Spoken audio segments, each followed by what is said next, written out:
Hi, this is Simon Candy from Acoustic Guitar Lessons Online.net, and welcome to the second video in a three-part series that I've created for you all about soloing with pentatonic scales and open strings on your guitar. Now, if you haven't seen the first video yet, then I highly recommend that you do that first. Therefore, what I then explain in this video is going to make much more sense to you. So in the first video, we looked at a very unique way that you can solo using pentatonic patterns on your guitar involving the use of open strings. Now, this approach sounded great just straight out of the box, but we can take it much further, and that's what we're going to do today, so let's get to it. In video one, we were in the key of E minor, and E minor works great with this open string approach because all the open string notes are in the key of E minor. We have E, we have an A, we have a D, a G, a B, and an E, of course, on top. All those notes are in the key of E minor. Now, I am going to change key today to A minor, and A minor is also a good key for this approach because all those open string notes also exist in the key of A minor. However, the open strings are, of course, fixed. They're not going to change when we change key with this approach. So there are limitations regarding keys and the open string approach. It won't work in quite a few keys, but there are keys that are good, like D minor and B minor, in addition to A minor and E minor. However, if you find yourself in a key, you want to use this approach, simply use a capo, and that will take care of that. You can capo the appropriate fret, and you can go for your life with this open string approach. Click the link below this video and download my free ebook, which will show you even more ways to create amazing sounds with open strings in your solos on acoustic guitar, in addition to what we're going to be doing in today's video. Alright, so in the first video of this series, we were totally focused on vertical movement on the guitar. We're going up and down our pentatonic patterns. What we're going to do in this video, apart from changing to A minor, we're going to move horizontally across the fretboard. Now, if you've played pentatonic patterns before, I'm sure you've come across the horizontal shape that involves pattern 5, pattern 1, and pattern 2. That's the shape we're going to be using. So I'll play it for you as you would normally play it.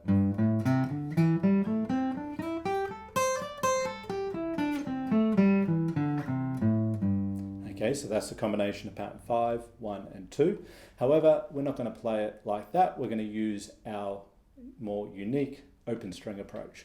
So we're going to take the same pattern, the forward banjo roll pattern in our picking hand, and the same pattern in our fretting hand of 2 consecutive fretted notes on adjacent strings followed by an open string.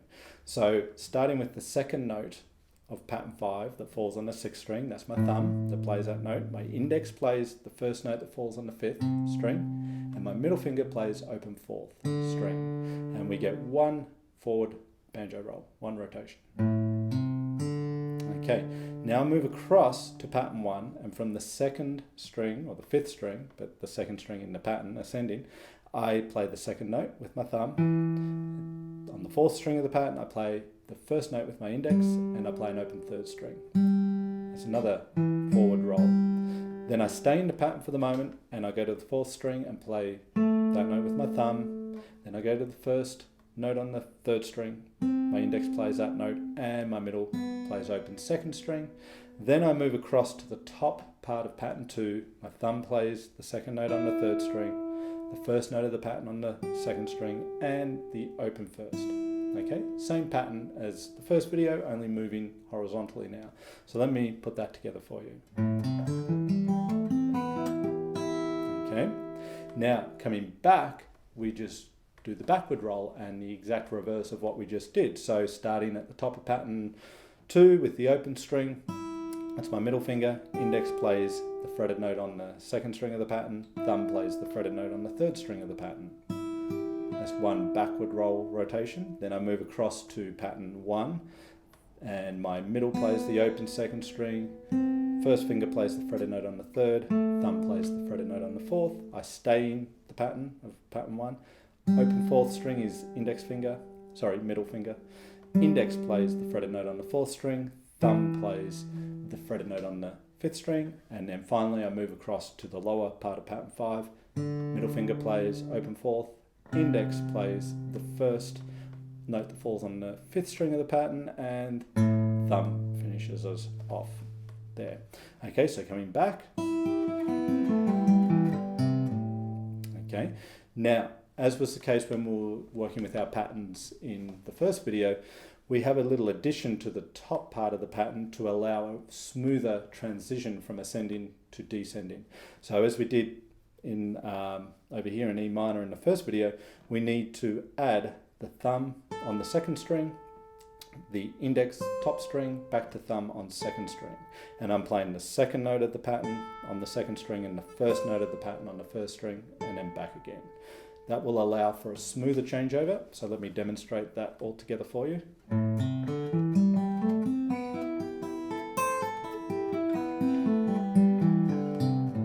Okay.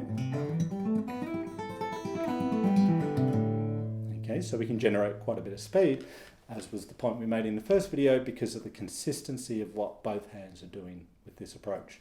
To learn even more cool, unpredictable sounds that you can get in solo lines using open strings on your guitar, click the link below this video and download my free ebook, which will take this idea much further for you. So now that we can move horizontally across the fretboard with this approach, in addition to vertically, there's more options that will become available to you when you're soloing with the pentatonic patterns and open strings. So I want to give you another example of this in a more musical context. I will use some vertical movements as well as horizontal movements that we're mainly focusing on today. But what I'll also do is integrate it a little bit with regular pentatonic soloing, if you like, so that you can see how well this approach integrates into your normal playing, stuff you can already do. It doesn't have to be exclusively this approach when you're soloing. You can mix it in, and often it sounds best when mixed in with regular pentatonic soloing. So here's a little bit of a sample of that across an A blues.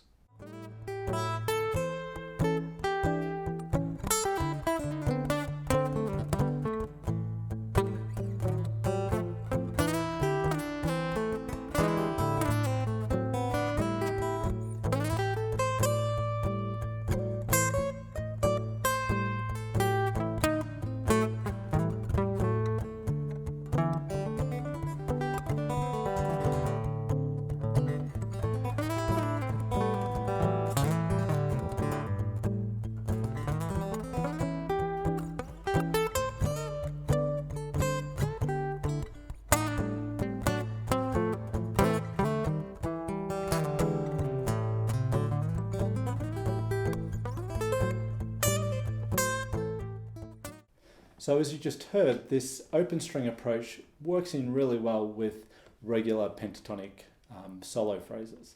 So we've only just touched the surface here. There's still many more things that we can do when it comes to integrating open strings into your solo lines on the acoustic guitar. In video 3 of this series, we're going to dig a little deeper and have a look at some really cool riffs and sequences that we can derive from this approach. Click the link below this video and download my free ebook to learn even more ways to integrate open strings into your solo lines to create amazing sounding music. Subscribe to this YouTube channel to receive regular notifications of upcoming videos, and visit my website acousticguitarlessonsonline.net, and there you'll find many more free acoustic guitar resources that I'm sure you'll get a lot out of. So thanks for watching today's video. I hope you've enjoyed it, and I look forward to seeing you in the next video.